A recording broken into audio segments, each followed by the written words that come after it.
Did not expect this. Again, for Ross, really, really big deal. I mean, big match for him. I mean, it's a good weekend no matter what. No matter the outcome. He's got a lot of Open Series points with him, but he's trophy hunting. That's what he wants to walk away with, and we're going to see if he can get the job done. As here is Gataxian Probe.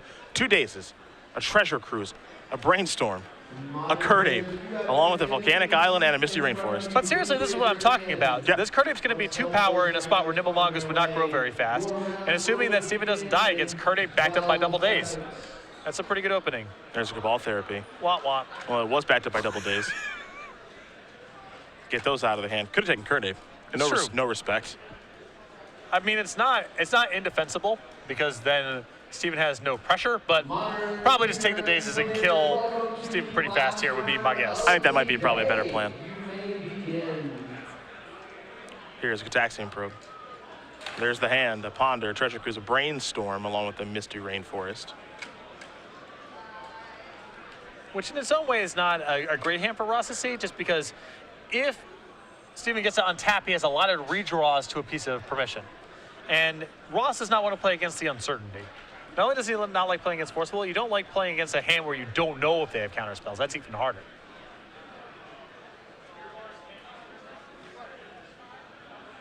How fast can Merriam go here? He's looking at his hand in such a way where it seems like he might be able to go off. And that is terrifying if that's the case. He wants to do it this turn if he can, because he does not want Steven to untap, Brainstorm, Ponder, look at a million cards, have an unknown hand, and then Ross has to either find a discard spell or cross his fingers and hope there's no counter spell. Neither of these are good positions to be in. So if he can do it now, he would love to.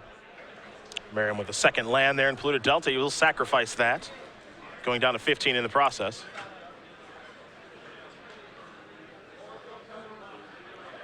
For those of you just tuning in, yes, you are seeing correctly. That is a Curd Ape and a Volcanic Island. Typically not paired together. I think they go very well together. Here's an Infernal Tutor. Let's see what Merriam's going to show here. He's going to go with Dark Ritual, so he's setting up for maybe a 3rd turn kill. Ayers will draw a card. Picked up a copy of Treasure Cruise. Here's a Brainstorm. So 3 cards coming for him. He very quickly dispatched lands in the semifinals. And much like Merriam, he is 1 match away from 25 Open Series points, a large trophy, and $5,000. This is what, you know, if your Ross gives you some reservation, is just this turn of a Brainstorm, look at 3 fresh ones. Shuffle away, Ponder, look at 3 fresh ones. If he shuffles, it's a mystery.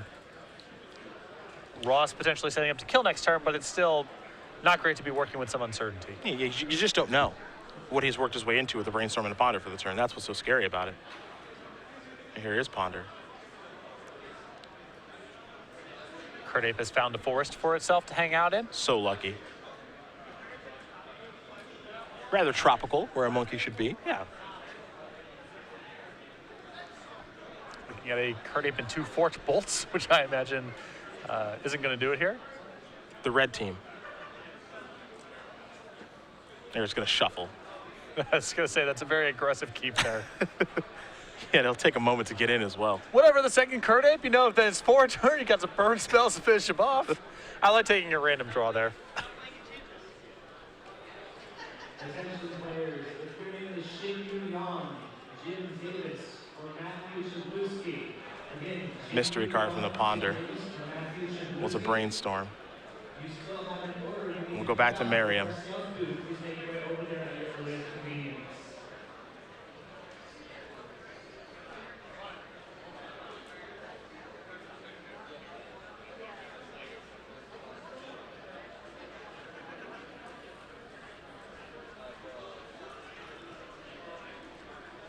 I'm pretty sure if Ross Infernal tutored for Dark Ritual last turn, the concern isn't mana. It's just, can I afford to either squeeze a discard spell in here as I'm going off, or can I play around Force of Will some other way? Because Steven has looked at a ton of cards. Yeah, it's a scary thing. His last turn, he Brainstormed, drew 3, put 2 back, took a draw step as well, and then cast a Ponder. Ponder wasn't great. He did have to shuffle with that. So a mystery card came off the top of the deck, but he got to see a whole bunch of cards. And the likelihood of him finding some sort of counterspell, it's scary. Yeah. You have taken care of 2 dazes with the Cabal Therapy, but you haven't seen a Force Will yet. And you know that every turn that goes by, that's another turn he gets to look at cards. Merriam's going to lead off with Duress, and the coast is very clear now. This is nothing doing. A Brainstorm, a Ponder, a Cruise, and a Misty Rainforest.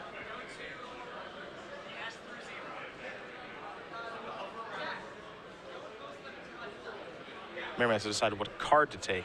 Perhaps this means he won't be going off this turn, as he goes with Treasure Cruise to follow up his Cabal Therapy. Normally when Ross has seen a hand and the result is you're dead, he's been very fast about moving. The fact that he contemplated that Duress means that he did not have the kill.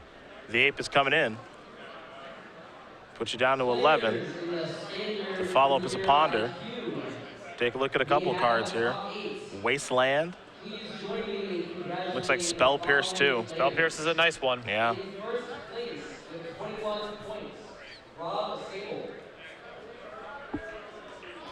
In second place with 20 points, Noah Walker. I mean, I had to imagine Steven's hard pressed to get rid of a Spell Pierce in this spot. I would be surprised. I would. In fourth place with 20 points, William Brogan. Wow. Okay. Shuffling. Players all had 19 Thinks he can do better. Well, the thing is, maybe he just feels like he knows Ross has a bunch of dark rituals that he can play over the top of a Spell Pierce, and he needs to dig specifically for Force of Will. Possibly Treasure Cruise as well. And the tough thing here is you see his hand. Misty Rainforest and a Fork Bolt. So even if he finds a Force of Will, it's not very helpful. It's true. There's Misty. He'll pass the turn back. Merriam will draw. Now what's very interesting there to me is, are you supposed to potentially fire off that Fork Bolt, get him down to 9 in case ad nauseum working its way into the equation? I think so. You can keep up the appearances that maybe,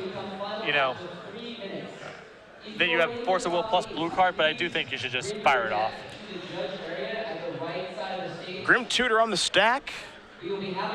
Lion's Eye Diamond will take a crack. And that means that Ross will get to search up a card here. Pass in Flames, perhaps? Absolutely. Yeah, I'm sure that Ross does not want to go off via ad nauseum at this point. He's taking some lumps. Lion's Eye Diamond did get sacked for red. Some vicious Curday beatings. Just came up what looks to be a little short. Almost. Just a little short here, Curday. There's a Cabal Therapy. Couple dark rituals. Little Infernal Tutor action. Daryl doesn't want to play anymore as Ross is going to dig out a Tendrils out of his deck. Gonna pick up his ape and go home. That's right. Ross Merriam going to win game number 1 here over Stephen Daryl Ayers. Storm up a game here over Teamer Delver. Ross able to navigate through some blue cards so far. That was impressive. Though Stephen didn't find Force of Will that game, I don't think it would have been of much consequence. Even if he did, Ross armed with just too many discard spells. Sideboard time. We'll start with Mr. Ayers. He's got a Vendilion Click, a Sulfuric Vortex, a Sylvan Library, 2 Grafdigger's Cage, 2 Rough and Tumble, 2 Flusterstorm, 2 Pyroblast, a Crow's Grip, and Uzawa's Jite, an Ancient Grudge, and a Pithing Needle. Lots of like here. 2 Flusterstorms are awesome. 2 copies of Pyroblast, pretty good here as well. I like the extra copy of Vendilion Click. I think that Grafdigger's Cage, as critical of it as I was when it was being brought in by a Sneak and Show player, here I like it a lot. Because Steven can apply pressure, make ad nauseum much scarier to try to go off with, and cutting off passive flames is very attractive. Other side of things, we saw Merriam's sideboard. Last round, we'll see it again here with 2 Xanthid Swarms, 3 Carpet of Flowers, 3 Abrupt Decays, 2 Chain of Vapors, an Empty of the Warrens, 2 copies of Massacre, a Pyroclasm, and a Tropical Island. I'll take those Carpet of Flowers and call it a day. Wouldn't want to mess around with Xanthid Swarm when there's a reasonable chance Steven still has some bolts left in his deck post-board, and Carpet of Flowers does a very good job pushing through soft counters like Spell Pierces, Dazes, Flusterstorms, and so forth. I think the Empty of the Warrens can come in here as well. Yeah. It is a safe way to go off, and if Ross suspects that his his passive flame skills is no good because of Gravedigger's Cage. It gives him another way to go off besides Ad Nauseam, which is a nice backup plan to have when Ad Nauseam can be a little hairy when you're under the gun. Fair enough. These players will take a look at each other's sideboards and get ready for game number 2 here. Arrows will be on the play. Don't forget, next weekend, the Open Series will be off, but there will be a pre-release taking place for Fate Reforged, and if you do come to Star City Games, you can get the Fate Refished playmat. Yeah, this is free to everyone who participates at the Star City Games pre-release at the Star City Games Center in Roanoke, Virginia. And if you cannot make it to that event, after the event is over, the leftovers of these playmats will go onto the website for sale. We have increased the print run a little bit since the Consultar Cure pre-release, but still, we anticipate these selling out very quickly. So if you want to get this exclusive playmat, it's a run of only 1,000. So either attend the pre-release at Star City Games this coming weekend or be online first thing Monday morning. You have to be one of the lucky few Monday morning to get one of those things. So if you can't make it to the Star City Games pre-release, definitely head over to the website or just head over to your local pre-release. Support Fate Reforged in your local game store because the set looks awesome. I know I'm going to be going to pre-release in Seattle next weekend. Where are you pre-releasing? I'm not sure. There's a couple stores that are actually really close to where I am. You know, some stores do midnight releases that you have to sign up for. You make sure you want to be one of those people. I'm kind of old now. Every Friday I get like this, oh yeah, I'm going to do it. I'm going to do it. And then like the clock gets 11, it's like, I'm going to not do anything, actually. That sounds great. So I don't know where I'm going to go yet. Maybe a midnight release, maybe a Saturday afternoon release. I'm not sure, but I do want to go play with these new cards because the set looks sweet. Yeah, I don't know if I'm actually going to participate in a pre-release yet, but I'm certainly going to Bird. Well, you always do. Always. #1 Bird. You're a member of the American Railbird Association. Before I was in the booth, I was known for watching and commenting on matches that were in progress. Maybe not what you're supposed to be doing, but I have a long and storied history of observing matches rather than playing them myself. I do recall that you were at a Gen Con watching me play Kithkin for many hours. I loved it. Many hours, just hanging out. Just wanted to watch what was going on. Yeah. Back in the days where I was double fisting Kithkin, Yep. playing as much as I possibly could. Remember you and I had a little trash talk to one of your opponents at one point. Excuse me? I think one of your opponents said the matchup's even after you beat them. That did happen.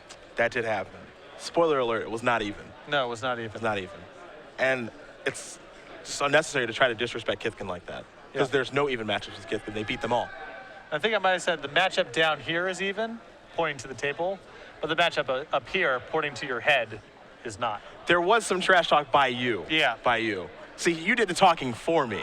I was basically for a couple of years Magic community hype man. I'd just be in someone's corner, just yelling at people.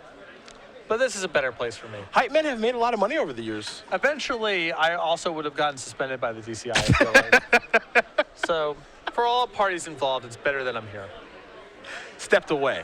Yeah.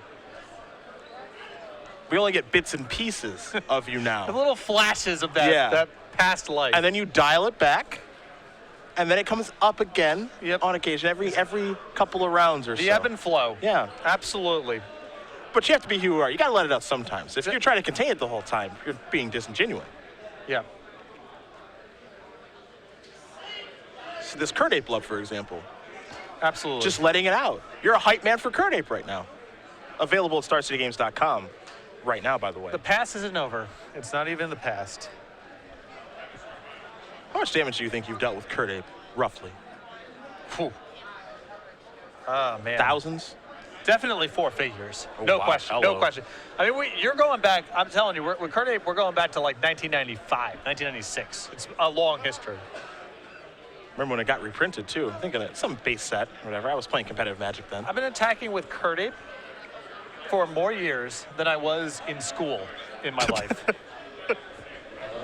So how many pages so I ask you the question, how many pages of textbooks have you read in your life? Because I've dealt more damage with Curd Ape than you have read pages of textbooks.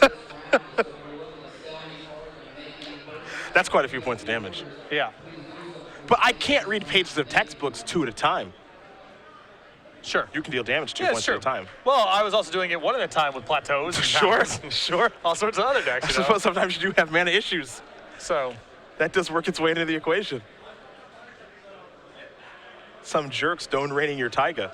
yeah, if we count Magic Online damage for my Curd Ape damage, whew, It's a lot. Both players will keep their opening hands. This is a Scalding Tarn. That is a Tropical Island, and we'll see where Daryl does start here for game 2. Means it's not Kurt Ape. The disappointment, I can feel it. Oh, just a Delver of Secrets. There's a Delver of Secrets instead. Okay. Yeah. Daryl taking a different approach this game. Nostalgia is a powerful force, my friend. A Scalding Tarn here for Merriam. It's 19-all right now. Underground Sea has been his weapon of choice mostly. You take a look at Daryl's mana base, you will find 3 copies of Wasteland there, so Merriam has to be a little concerned with what he does search up with land-wise, but he's actually boarding those Antid Swarms. Okay, this is a high-risk, high-reward proposition. And if Steven's willing to use a Force of Will, it's the high-reward side of it. If Steven happened to leave in a Bolt and you trade one of your cards with a Lightning Bolt, it's a disaster. But if you assume he count his red removal, not an unreasonable assumption. Delver of Secrets will flip and attack here. Merriam's going to go down to 16 days, the card revealed. Then you're in great shape. Another Delver. Still no Kurt Apes, by the way.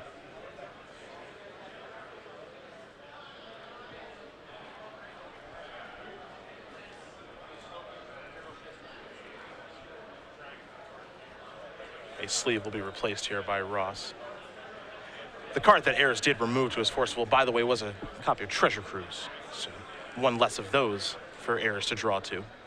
But I don't think Ayers has any interest in drawing to that card this game. I think he's got a game plan here of get some pressure, couple counter spells, and hope that Ross can't cobble together a kill in time.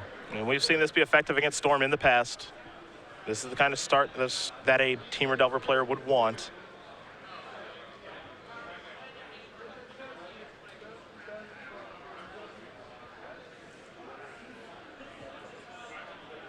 Merriam trying to figure out what land he will play. You see Joe Lissette behind him, looking on carefully.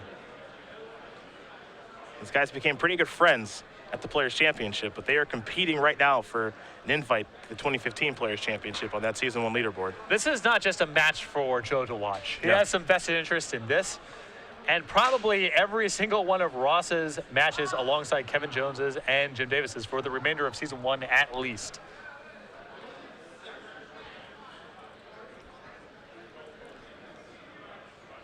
Two cards do go back. Brainstorm is done resolving.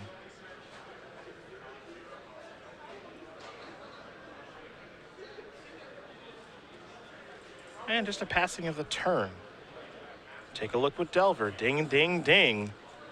Daze was the last one. Spell Pierce is this one. Into the red zone. And those two cards make quite the tandem. Yes, they do. Timely reveals here for Ayers. And back to Merriam we will go. Scalding Tarn. And not that he's drawn it, but this is part of the reason I can get down with Grafdigger's Cage, Steven boarding in this matchup. Ad Nauseam is going to be troubled, to say the least. Yeah. And Empty the Warrens may not be a kill if Steven can just fly over at the following turn. There you see the hand, Spell Pierce, Tarmogoyf, Ponder, and Daze. Merriam gets to select one of these, and he will go with Spell Pierce. Now he's only got a Daze to worry about at this point.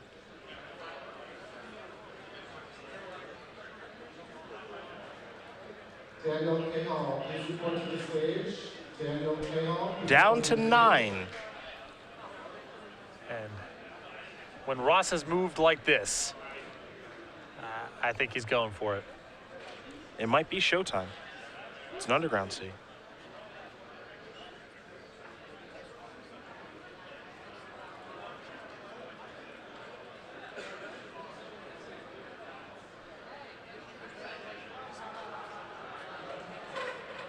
And Joe is not one to smile very often, but he looks especially perturbed right now. And he's the one who gets to see Ross's hand. Daniel Cahall. We also need the following players up on the stage. Bradley Robinson. And just a passing of the turn. Richard Anderson. Joseph Bennett. Billy Mitchell. Red zone. Merriam down to 3. It's a ponder here for Ayers. Take a look at a couple of cards, Lightning Bolt among them. The question here, of course, is does Ayers have Another source of mana. The answer is no, so he has to shuffle the lightning bolt away. Yeah, curious for Ross there to sack the fetch land preemptively when it does mean that a bolt off the top would have killed him.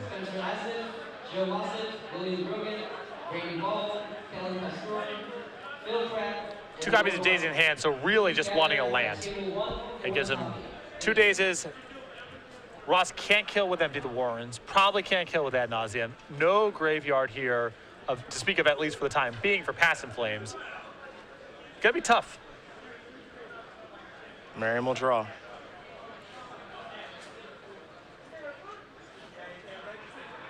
Can he find the winning combination of cards with his Storm deck right now?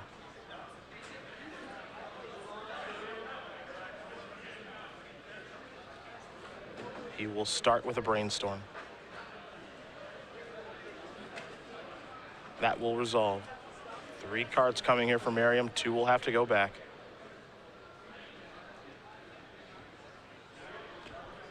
I think that's a spot where I would have dazed. Choke up that mana a little bit. I mean, there's 3 cards. Ross has to go this turn or he doesn't go at all. He gets 3 free looks at cards. And picking up your island means that you no longer have to worry about Carpet of Flowers. Now that I guess it's a push on mana, I suppose, but it is 1 for the Storm count.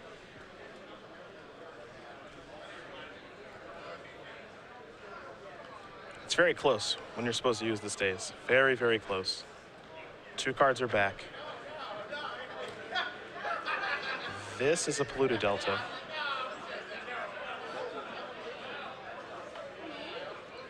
There's a Dark Ritual. That will resolve 2 spells. Cabal Ritual. That'll resolve.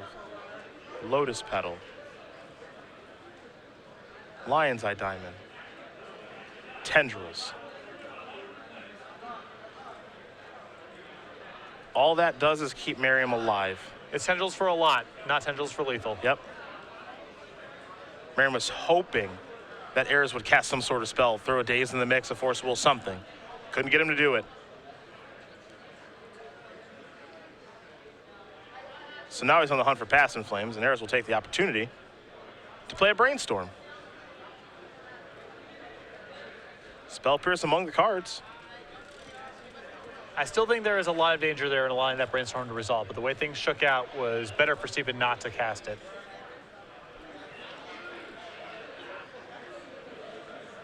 And he thought he was resolving a Ponder. I could tell with the way he was looking at the cards. And again, this is something that does happen sometimes because the effects are so similar when you're playing a preordained Ponder Brainstorm Treasure Cruise.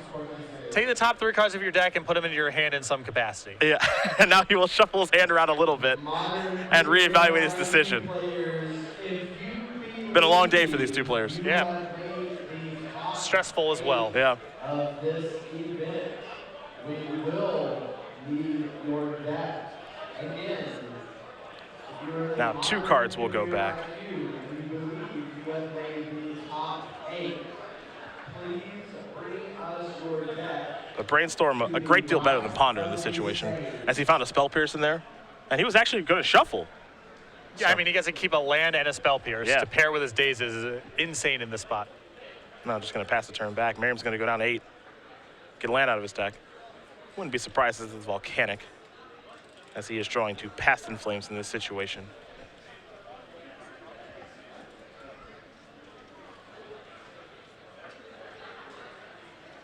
I think Past in Flames can do it. Yeah. I think that's just 1 piece of disruption too much.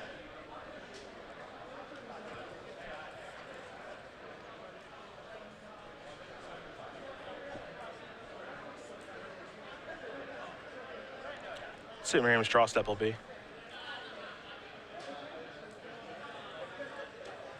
It's a Brainstorm.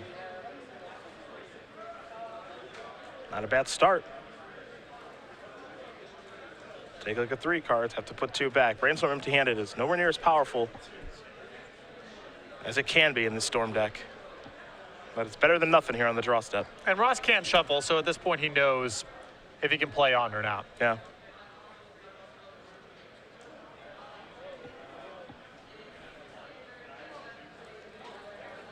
There's a swamp past the turn back. Ayers will very quickly sacrifice his Misty Rainforest. And he is interested in a volcanic island.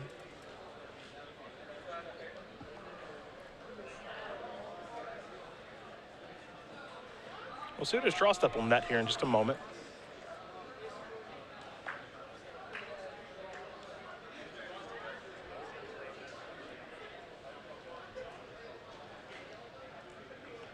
Copy of Crafter's Cage is pretty good right now. That should lock it up. Yeah. Ross doesn't want to play anymore. Yep. Now that's a situation where Crafter's Cage is good. Yes. Shutting off Passing Flames only matters if you're clocking them. That game, Steven was definitely clocking Ross. Yep. Like I said, it's high risk, high reward. If it just eats a lightning bolt, then it's a disaster because Storm is all about critical massive resources. Every time it trades 1 for 1, it's really bad. That's why discard spells are so powerful against Storm. So allowing your opponent to convert a lightning bolt into any one of your cards is something you should really be trying to avoid. That said, if Steven cuts all of his bolts, which often these Delver players do, Santa Swarm goes unchecked, and their other primary mode of interaction, counter spells, shut off for the rest of the game. Interesting back and forth matchup between these two. Delver's, I know you love Kurdape, but Delver is just unbelievable. So much better than Kurdape in these situations to get the game started. Yep. It's a lot more damage. Yeah. It's funny, you think the 2 and 3 aren't that big of a number, but when you're working in the context of getting to 20, it's a big deal. And turn after turn. Yeah. It's not just the once. It's a really big deal. And Ayers able to get off to that great start that game. We'll see if Merriam can weather the storm. Now he's changed things up a little bit here in its configuration. I still do like Carpenter Flowers.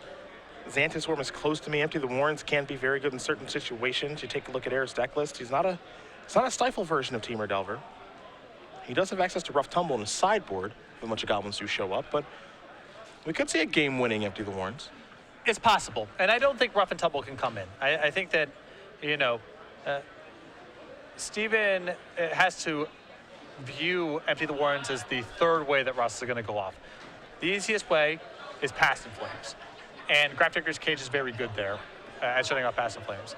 The second option is Ad Nauseam, and Steven's core game plan is pretty good against Ad Nauseam. You apply some pressure, you have some bolts in your hand, that could be good. The third is Empty the Warrens, and Ross does not want to go off that way because it doesn't necessarily lead to a kill. And I don't think Steven really needs to hedge against that card. And also, you're bringing in copies of cards like Flusterstorm and Pyroblast, which incidentally do work against Empty the Warrens because it's hard for Ross to build up a critical mass, and Flusterstorm is particularly good against Empty if those cards happen to butt heads. So I like attacking Passing Flames because it's Ross's primary way of going off, and Grafdigger's Cage does good work there. And then the core game plan helps a lot against Ad Nauseam. And you just want to cut off those routes as much as you can, That's why when control decks are not making any effort to fight over Ad Nauseam, I don't like trying to cut off Passing Flames because it's easy enough for them to win that way. Well, what it's all about here for Ross, you take a look at the leaderboard here. 155 Open Series points. Lisette with 171. And add 25 to Ross's total, which is what happens if he wins Game 3 here. And look at Joe's total, and there's a new person on top. That's the big plan. Davis had a pretty decent tournament, Jones as well, but any of these guys' elimination rounds, certainly none of them in the finals besides Ross Merriam, number 4. He could be number 1 after this weekend. Big stuff. I mean, and the movement on this leaderboard is going to be so fluid because who knows what happens in DC. Maybe it's Kevin Jones this weekend. Maybe it's Jim Davis this weekend. Gerard Fabiano or some other people who are a little bit further down. It can change so fast. And Gerard had a good tournament here too. Yeah. He was right in the thick of things for a long time. And every Open Series point matters. Stephen Mann demonstrated that at the end of Season 4. Yes. Merriam quickly going to take a mulligan. It's easy to say Ayers trying to play spoiler here, but just wants to win the tournament. There's a lot on the line there, too. It's a lot of money. It's a lot of Open Series points. And if you care about invitationals, matters a lot. And it's a new year. We've been talking a lot about Season 1, but there's still going to be 8 at the end of the year. There's going to be Season 4. And a good finish here could really vault him into getting into the race for stuff towards the end of the year. You have to imagine, we're going to see some new faces at the Players' Championship. I think so, too. A lot of players expressing interest after seeing the first one. Because a lot of the people who are making their push right now are doing it with a lot of results in 2014. Yeah. And their names we're familiar with. Not everyone is necessarily going to show that commitment. And like you said, I think there's going to be some names that are going to crop up that make their push. And at the end of the year, some of the people who qualify for 2014 may not have the resume to qualify for 2015. Going to see some new faces. See what 6 Ross can find here. Daryl kept his 7 cards pretty quickly.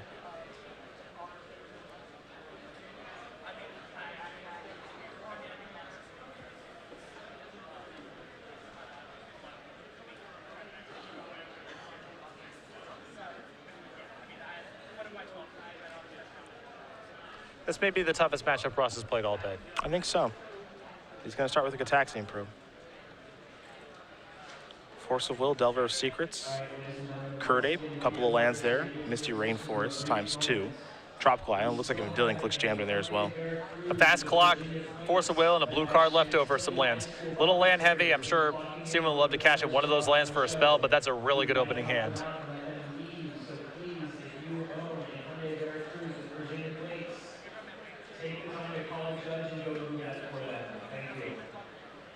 Ponder time.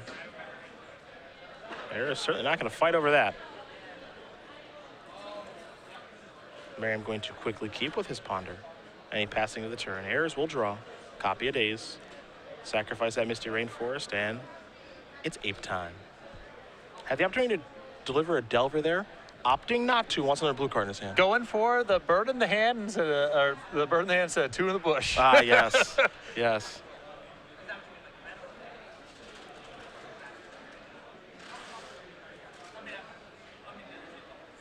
This is a guaranteed 2, which is versus the Delver, which is 1 or 3.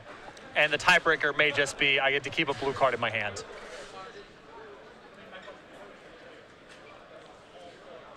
Also, I get to be cool as crap with the Curdape in play. Here's a Ponder. I don't mind a Daze here.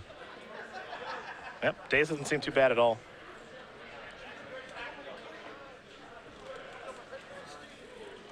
Those cantrips are so important. Not sure if that Daze is going to get any better. There's a Duress. There goes the Force of Will.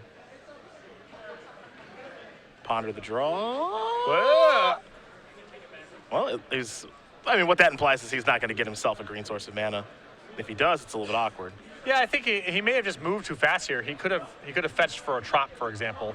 Yeah, he has a Trop in his hand as well. Yeah.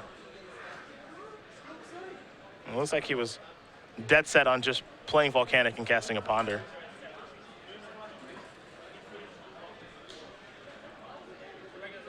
Tarmogoyf, Pyroblast, Brainstorm. Those are the cards that Ayers is looking at here.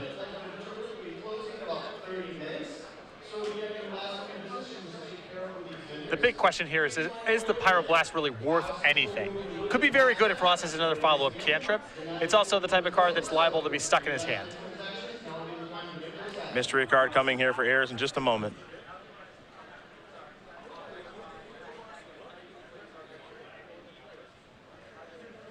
Daryl Ayers can now join me on the attacking with 1/1 Curdace on camera club.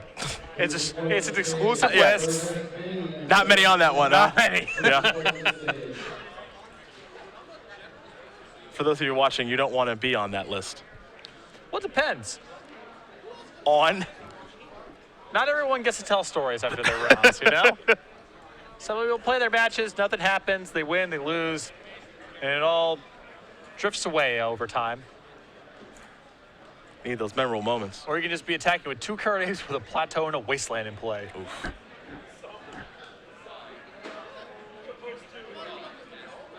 Brainstorm here. 2 cards going to go back.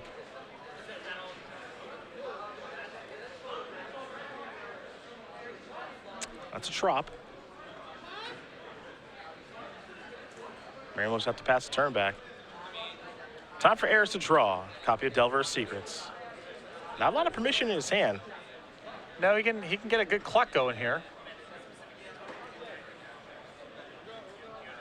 There is a Delver. No protection. I mean, Ross has mulliganed, and he has got a cantrip countered.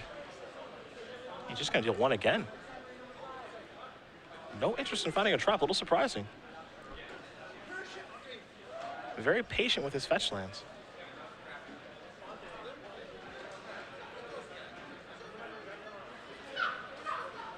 Here's a brainstorm.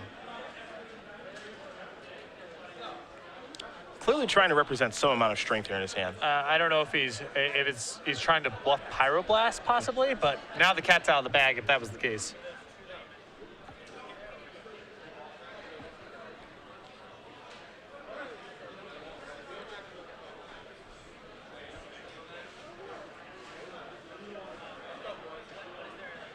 Merriam will have to put 2 cards back here, of course, with this brainstorm. He's going to think long and hard about this one, his last game of the tournament.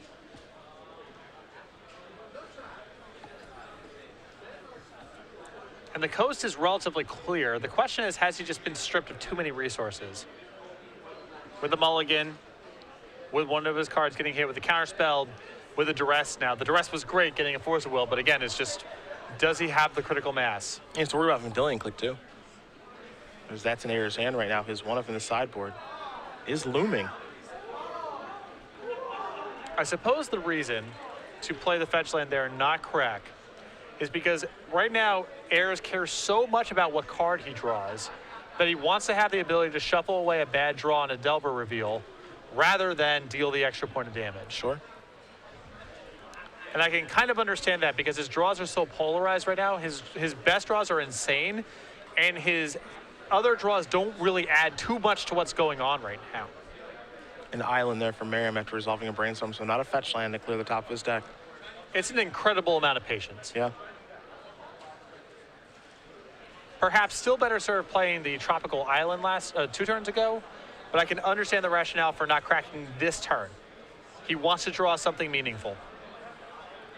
And his Delver of Secrets allows him to control that, at least to some extent.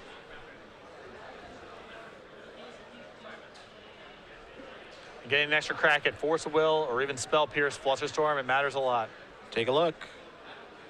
Does not like what he sees, now he'll crack the fetch land. Tropical Island is what he'll get, so Kurt Ape is... Leveled up. Yep, he's super powered. More than twice as good as it was before. Robert Seager. Robert Seager. You ready for the room to report to the stage, please. Robert Seager. To the stage, please. I mean, if he missed on a Delver reveal, that probably would have been a really bad draw step, whatever it was. Yeah. Didn't get a great look at the draw, but it's just an attack here for 3. Merriam's going to go down to 13. The draw was, it looks like a Delver of Secrets.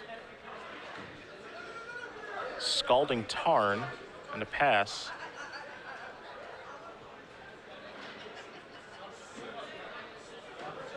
And a lot of patience here with Vendilion Click. It's worth having a lot of patience here because of the sorcery speed nature of Infernal Tutor.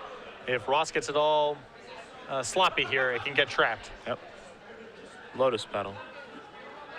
Infernal Tutor.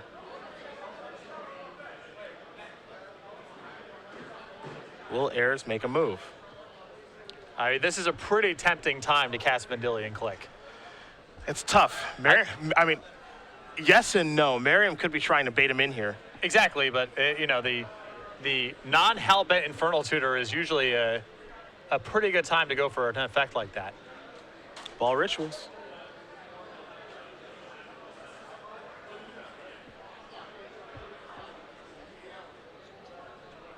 Two of them in hand now.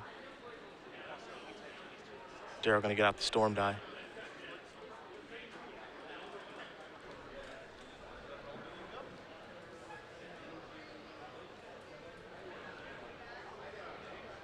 Can Ross somehow navigate through this?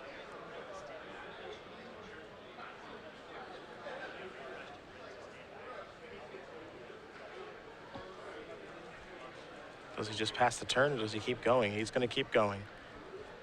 Cabal Ritual. 3rd spell.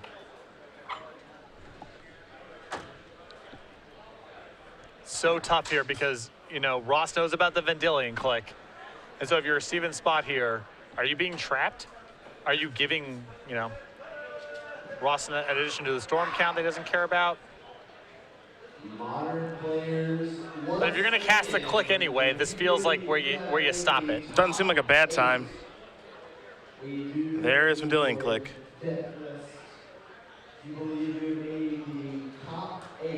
Infernal Tutor and Cabal Ritual. And now Merriam is just basically saying, I got to get lucky. Yep. That's it.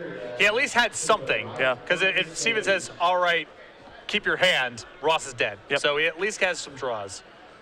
Hi-ya.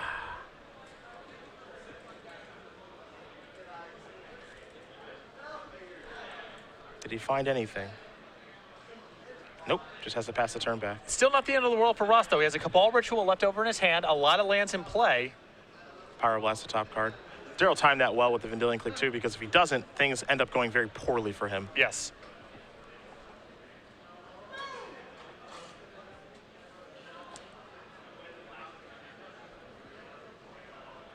Looks like Ayers is going to put a few more threats onto the table here.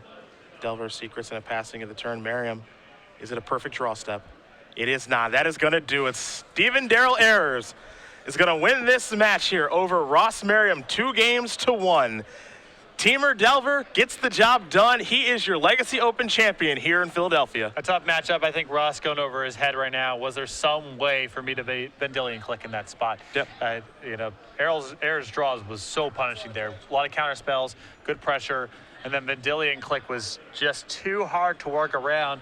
Ross at least was able to work himself in a position where he had some draws on off of the click and then his own draw step, but couldn't find it and died.